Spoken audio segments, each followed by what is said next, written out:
Thank you so much for coming on this beautiful day. I'm Mom.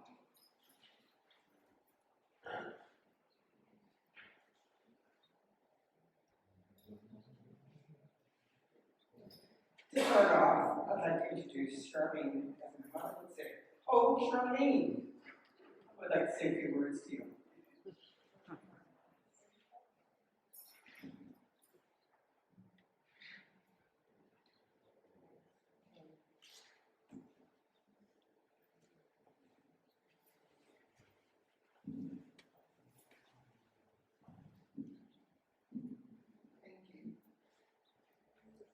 I know all of you here have wonderful memories of Harriet, through church, through work, through friendship, through familiar ties.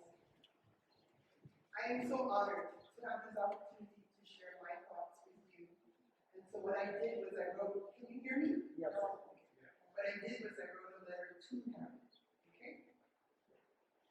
Dearest Harriet, hope all is well with you. Did you get your wings yet? Well, if you didn't, I'm praying that you'll get them real soon. Your family has ever been so gracious as to give me a chance to share this letter with everyone here. I first knew of you when I was a teenager, and you would come by my parents' house with your husband to pick up my Auntie Laura when she was visiting. You were old friends from Hans, so you knew the Oliveira family well. Much later, I got to know you through our 20 years of making Portuguese soup together. From that very first year, you were a real part of our team, especially in supporting me in making soup in such large quantities. You encouraged, suggested, but never enabled me. Through the years, we developed a very special relationship. In your Mommy News obituary, you were described as the boss of the Portuguese soup booth. I disagreed. Instead, you were and will continue to be our guardian angel. Mahalo. For those little half smiles you would send my way when something funny was in the air. For the kind words of encouragement when things were falling apart. Sometimes those words sounded like scoldings, but your tone communicated that they were spoken with love. For your suggestions. I remember when I sewed rooster print aprons for everyone and was so happy I had them done in time for the feast. You then suggested that I put pockets on them and pop my bubble. The lesson I learned is that something can always be improved upon. For your generosity in giving of your time. I don't know how you found the energy to stay with me, especially on the Friday afternoon prep day. I would bring you the first spoon of soup and you close your eyes and nod slowly and say, yes, this is good. And then that smile would appear. For your solid advice. When I give you a ride to church, we would have a few moments to chat, coming and going. And so when I was feeling down, I would tell you to download a little bit, and you would remind me to be patient. Good things come in time, God's time. For your intelligence and life experience, your words of wisdom would make me think, and that was good. For calling me on the phone to see how my mom and I were doing after I started taking care of her. I miss seeing you at the 5 o'clock Mass of Holy Ghost and sitting with you in our pew. I am so grateful that you reached out to me and just listened. All in all, thank you for helping me to grow as a person and as a woman of God. You have left a wonderful legacy. Your beautiful family, children, grandchildren, and great-grandchildren. Your dedication in giving 100% plus of yourself to whatever you did. Your no-nonsense attitude, doing what needs to be done and doing it well. On sweetbread baking days, I will continue to work on shaping my beliefs better. Yours were always so perfect, just like mochi rice balls. When I told you that, you said, oh, Charlene, and gave me that sweet smile. All the wonderful memories, and I know many here will agree with me. All in all, you have been so generous with your time, talent, and treasure. I am so honored that God placed you in my life. I will continue to grow, for you are and will continue to be such an inspiration now as my guardian angel. He will especially come to mind when I run into tough life situations, and I will hear your voice and I will say, yes, Harriet, I will be patient. So when I make Portuguese soup again, I will make sure that I have the padded chair at your place. Yes, I will remember to bring it over from the hall, along with your apron. And maybe when we get to the bottom of that first pot, I will put a bowl of stew at your place since you so enjoyed having that gravy with rice. Dear Harriet, you lived your life in the most humble, gentle, quiet way. Rest in peace and enjoy the fruits of your endeavors. Based on the words of St. Paul in his last epistle, 2 Timothy chapter 4, verse 7, I conclude this letter by saying, you have fought the good fight to the end. You have finished the race, and you have kept the faith with joy, love, and peace.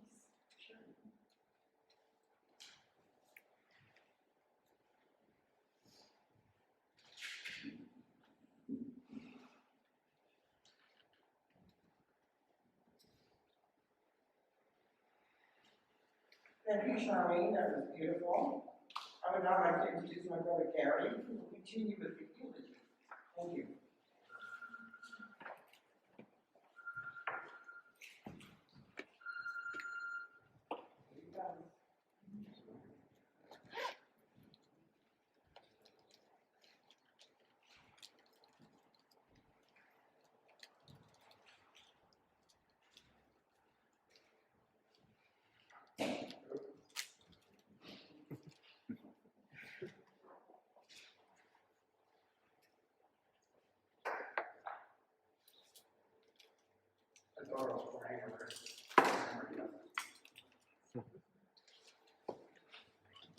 Good morning. So nice to see so many of you here to help celebrate.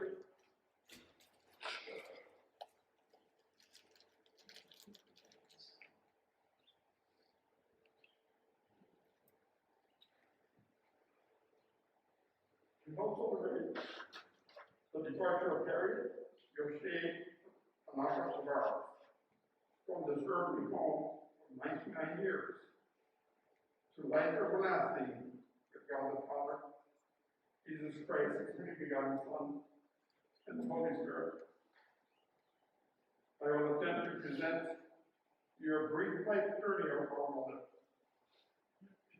Please bear with me, as you can see, as there may be moments of emotion. But a wise man once told me that means you're speaking from the heart. I may be doing some things that are not ordinary, in that the COVID virus has forced us to improvise. I will introduce Harriet's family at this time. They all possess some of the wonderful qualities of it. Please stand as I mention your names. Present here are my sisters, Charmaine Tavares and Sharon Fletcher. We are joined by Sharon's husband, Brian Fletcher,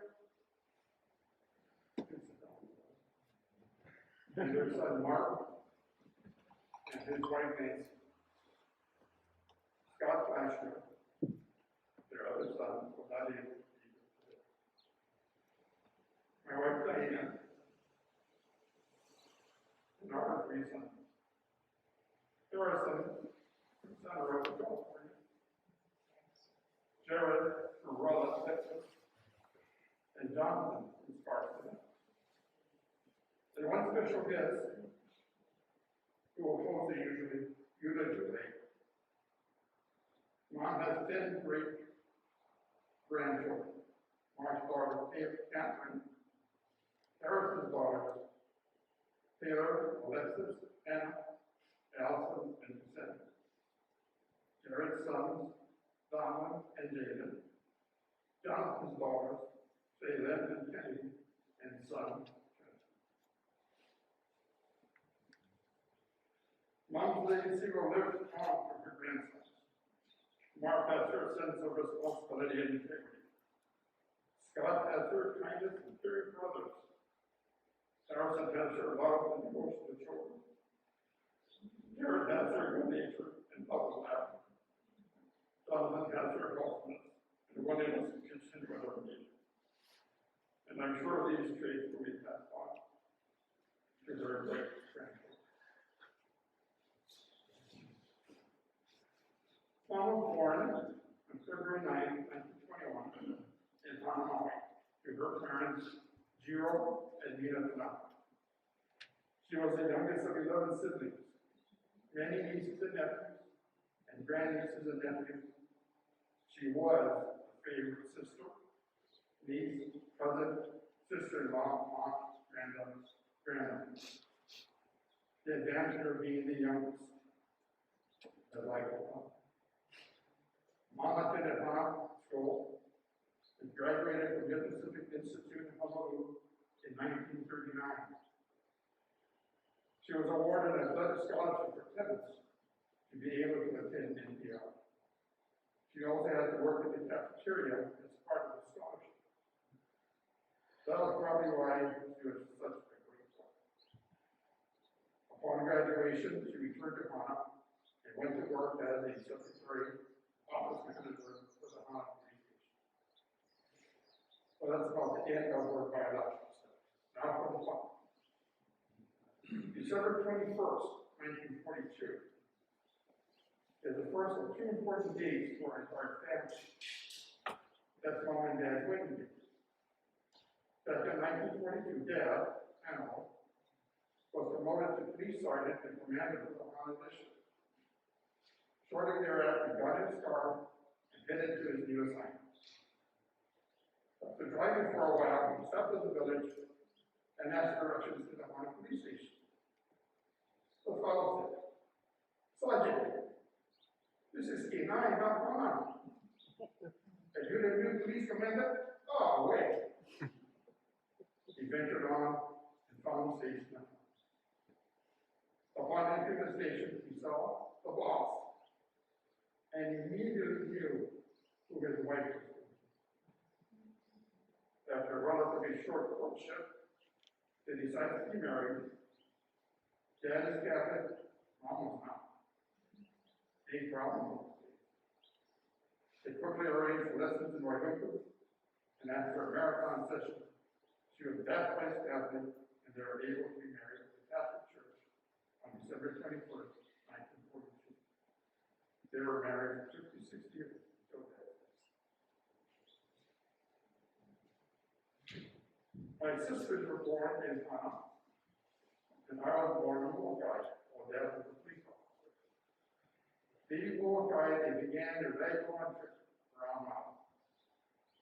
I can remember a few of the houses, one in Yale, with a name, Makua by the old post office, that's where his family played for.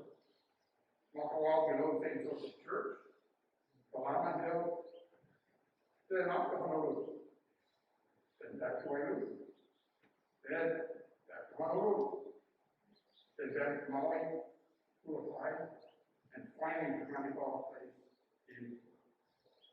The final move was Mom's favorite place.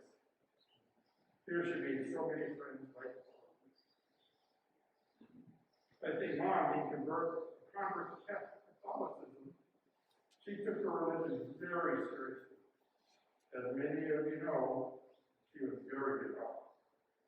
As children growing up, we would attend services as a family. At St. Joseph Church, we got our pew, Dad on the outside, Charmaine and Sharon, Mom, and me on the other side, unless some stranger sat next to me, then I would immediately jump to the other side. Kind of coincidental, but the location of that pew is just about the same place as Mom's pew in this church. During Easter season, Mom would take us to the Stations of the Cross and all the special services of the morning. At Christmas, we went to midnight mass. Well, I think I told you.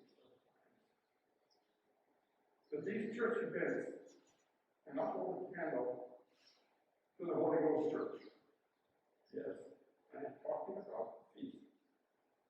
Most people celebrate the resurrection of Christ to go home and do fun things with the kids. Easter was the start of the Holy Ghost preparation season. She never planned a trip to Vegas during these 6 weeks. She thrived in helping in any way she could. Picking mangoes, peeling mangoes, making jams and jellies, cleaning TV, etc., etc. And ultimately, working in the soup. Thank you all for making these days such an enjoyable and special occasion for all. No matter how hard she would be ready to go the next day, full of energy. Just amazing.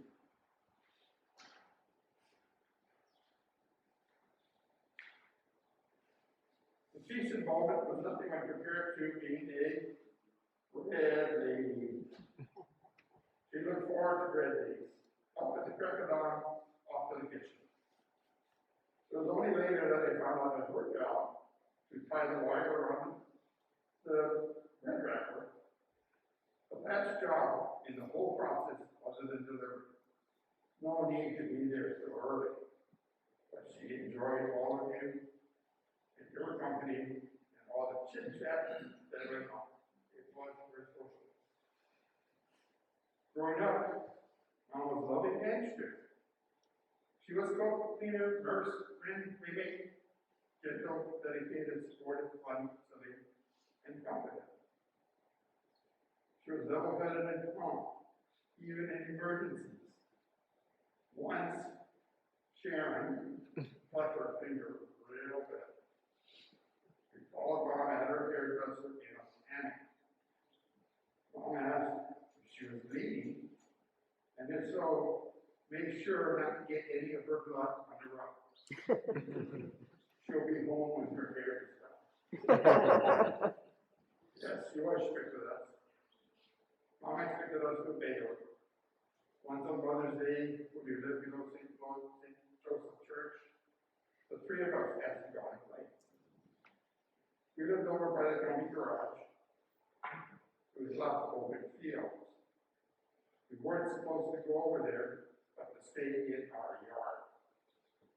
Being kids, we ventured over to the fields. We said to each other, let's pick some wildflowers for Mom for Mother's Day. So we had just started when Mom was home. Sharon immediately ran home. Brianne and I continued to pick flowers and went home. Mom was very angry at all of us not staying in the yard. She said to us, she sent us to her room until Dad gets home to deal with it. Very scary. When Dad got home, he told us that he would decide on punishment after dinner, so come up to our rooms now. We went to the garage and put the flowers in the vase, brought it in, and put it on the dinner table. When Mom saw the flowers, she teared up. She was hardly crying in front of us. Needless to say, all tried this group.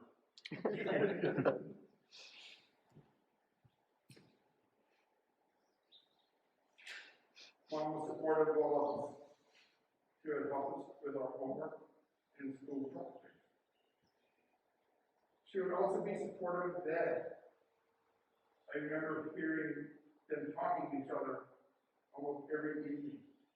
And laughing. Mom likes that. She always said laughter is the best medicine. The family decisions were always a united decision between both of them. The changes in Dad's job were always discussed between them. Together they decided that may be the reason why Dad succeeded in the Mom fully supported. Now comes the second most important day of our family. As many of you know, Dad was active in politics from a very young age. He was elected to the Board of Supervisors, ran for chairman of the Board of Supervisors a couple of times. But deep down inside, he wanted to be the head man of the county because he wanted to help his community, which he loved dearly. He came home that eventful day in 1979 and said to Mom, hear the mayor is resigning, and there will be a special election to fill the position. I think I will try to. They talked about the pros and cons of the job. Mom will have to be in the public eye a lot more. She likes to keep to herself, unless it's a family and friends. It'll be very time consuming. She said, I know all of that, but I know you really want to do this, so we will do it together. And like I said, and like they say, the rest is history. Dad was, as expected, very busy. Charmaine is a lot like him, with a job requiring focus. Since he was so busy, Dan and I managed that and invited Mom to come to our house in Nevada to help with the kids. They were a handful. At least once or twice a year she would visit. She did this with Sharon also with Mark and Scott, her young children. All five of her grandchildren became very close to the ground. You could be the they thought it was children. But not all of them grandkids. I visited the casino after dinner for an hour or so, also, I guess. Both sides didn't really go so far, an hour or so. So she had a lot of fun with boys and slot machines. Dad enjoyed her having fun and would supplement her with candy cash every so often. And many years after Dad's passing, we started an annual tradition. Mom's birthday celebration in Las Vegas. Good thing her birthday is before Easter, or we would have to wait after Easter. This all started for her 80th birthday. And this past February, we celebrated her 99th. We were looking forward to the ultimate on this year. It started out small with a dozen or so family members and friends, and this year there are well over 60 family and friends in attendance. Goes to show how loved she is. Just a little side note. We all know how much Mom likes casino. Striving for the old, elusive, wild. Ironic that on her last few hours in the casino, prior to leaving the airport, from home, from last year she finally got her royal flush. In closing, I will introduce you to our special guest. We have a special message he would like to share. Dad, you have the mic. February 31st, 1921. This day is the most important day in my life. It is the day you were born. If that event hadn't taken place, I would not have enjoyed 49 years of being married to the most wonderful girl in the world. He has brought me more love and happiness than I deserve. But it is your birthday. But I am the one who truly celebrates. Happy birthday, Bobby. All my love. Thanks, Dad. It was a birthday message you wrote to Mom in 1970. But it's the way we thought about Mom every day. And they're now together again in love and happiness. Thank you all.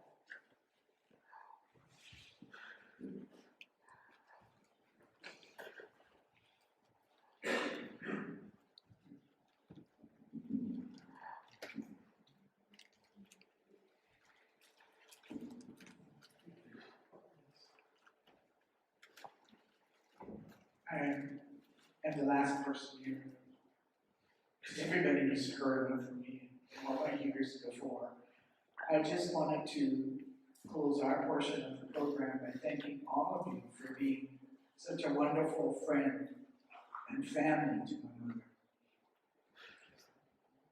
After this COVID thing is over, we are going to have a celebration. And I know our 100th birthday is in February, and I don't think it's going to be okay by then. But whenever it is okay, we are going to have a celebration of life and laughter, because Mother would have wanted them She was already packed to go to Vegas because we're supposed to go in April before this COVID hit. And those of you who know her know she looked forward to that. And we, as a funny side story, anytime we were playing and we won something, she'd tell us, oh, that's minor. You don't have a raw flush, don't tell me about it. Okay, so we just go off. But she enjoyed it so much. She enjoyed you folks so much. And I'm so happy that you could be here to help us celebrate her. Thank you very much for coming.